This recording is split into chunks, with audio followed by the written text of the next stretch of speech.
রাতটা কেটে গেল পথে, ঘুমটা আর হলো না। হ্যালো এভরিওয়ান, আমি নিকিতা।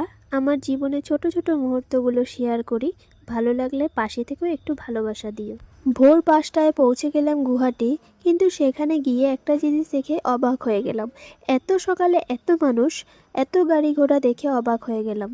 এই শহর যেন কখনো থামে না, চারদিকে শুধু ভিড় আর চলাফেরা। সেখানে পরিবেশ দেখে আমার মা বলছে ফটাফট করে এগুলো ভিডিও করে নে। আর এই যে আমাদের এই ছোট্ট মহারাজ সারা রাত ট্রেনে কাঁদিয়ে জ্বালিয়েছে, এবার আমি চলে গেলাম ওকে জ্বালাতে, কিন্তু আমাকে একটুকু পাত্তা দিল না। তো যাই হোক, ছোট্ট মহারাজকে অল্পখানি জ্বালিয়ে আমরা চলে গেলাম স্নান করতে। ফ্রেশ হয়ে নেবার পর রওনা দিলাম মন্দিরের দিকে।